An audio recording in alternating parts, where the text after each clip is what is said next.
Hi everyone, welcome to the first in a series of visual guides that I'll be releasing over the next few weeks. This video is about the very first instance you'll encounter in Final Fantasy XIV, A Realm Reborn. My name is Mystek, and I'll be your dungeon guide. Sastasha is the first dungeon players will encounter as they progress through their class storyline. Most players unlock this quest at level 15, and it also unlocks the ever-necessary Duty Finder, so you really can't and shouldn't miss it. For anyone new to MMOs, a dungeon is an instance zone with harder than normal mobs. That means you need a group to complete it. In Final Fantasy XIV, normal dungeons are completed with a light party consisting of 4 players. A tank, someone to absorb most if not all the damage, a healer to keep the damage sponge alive, and 2 damage classes to pump out that DPS. All of these videos are from the point of view of the tank, but we'll be discussing the other roles as we move along as well. Most of the pulls in Sastasha are comprised of 2 or more mobs. You can easily sleep the excess mobs and tank one thing at a time, but the overall difficulty of this first instance isn't very high, so feel free to have fun and don't freak out if your tank likes to experiment. Early on in the instance, you'll notice a room off the main path. If you pop in there, you'll see a mysterious memo on the ground. The message is randomly generated each time your instance is created, so what you see in the video may not actually be what you get. For my first run, I had absolutely no idea what it meant and just chalked it up to being some silly RP, ultimately ignoring it. However, as you'll soon see, that note gives the group a clue as to how to summon the first boss. Now, on your way to that first boss, you'll come across groups of giant clams that are surrounded by a number of Shade Seekers. You'll notice me marking the giant clams for the DPS to focus on while I gather up the Shade Seekers. The clams are invulnerable to damage when they're closed and will continue to spawn more adds until they die. Once they do die, you can AoE the rest of the adds. Here, the tank may have trouble holding aggro on each add with so much AoE damage going out, but they do very little damage and they die very quickly. As you clear through the first part of Sastasha, you may come across treasure chests. You can get anything from crafting materials to actual loot in these, so it's worth it to clear the extra areas if you do notice a chest. Although you do have a timer to complete the instance, I wouldn't worry about it yet. You have ample time to complete it, even with exploring absolutely every single corner. Eventually you'll come to a platform that has 3 coral on it, a green one, a red one, and a blue one. Now, you can do what I did and just guess, clicking every color until the boss spawns, but there is a method to this. If you think back to the memo that you saw at the beginning of the instance, you may remember it mentioned a color. Just press that same color and bam, you've spawned yourself a boss. If you hit the wrong color, like this for example, a few things can happen. For us, an extra ad spawned that we had to kill before continuing. I've also read other sources that said they were debuffed. Either way, follow the memo or go through each color until you see the inconspicuous switch spawn. Clicking that switch will spawn Chopper, your very first dungeon boss encounter in Final Fantasy XIV. Now, I mentioned the difficulty of the instance earlier, or at least the lack of difficulty.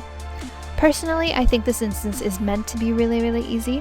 If you think back to those first few quests you did in your home city, the ones where you emoted a bunch of NPCs, it's like that. The game is basically teaching you how to play in here. One of the simplest ways to do that is to show you the tank and spank, which is basically what Chopper is. The only thing you have to look out for is his point blank AoE, or the angry red circle of death that gives you more than ample time to get away from. Once he's defeated, you enter the second half of the instance, the more piratey half. The mob pulls get a little more complicated. Here we see a mob with 2 extra adds. Remember, if it gets too scary, just mark up some mobs to put to sleep and focus them down one at a time. As long as you communicate and work as a team, there really are no rules. Next boss is Captain Madison. You know he's important because he's a captain. He has 2 adds with him with way less health that you can kill first, or you can just focus him down and kill the adds after. It really doesn't matter. Captain Madison will run away no matter what you do, but at least you drop some loot on the way out.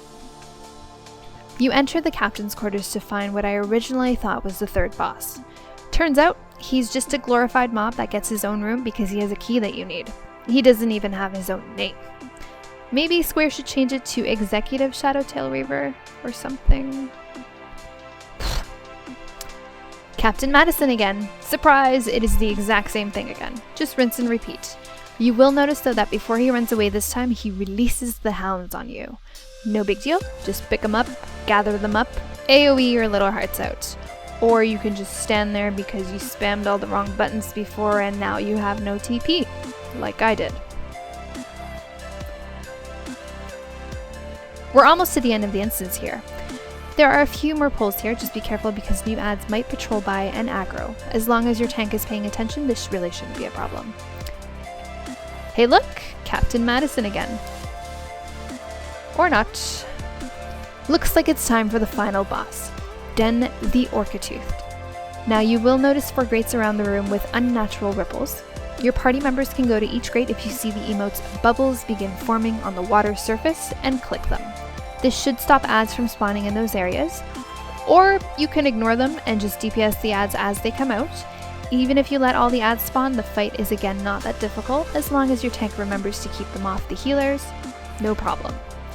Other than those ads, Den has a frontal cone in front of him, so DPS make sure you stand behind and tanks move out as needed. Usually once the warning graphic disappears you can move back in, keeping the boss from rotating needlessly.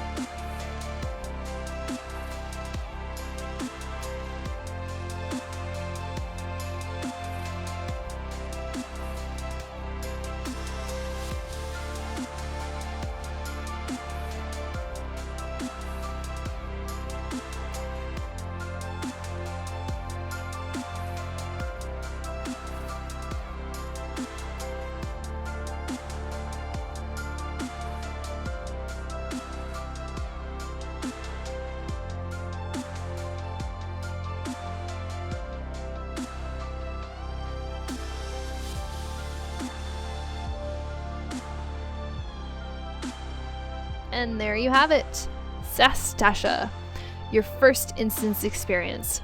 Easy, right? If you have any questions or something's not clear, leave it all in the comments below and I'll get back to you. Till next time!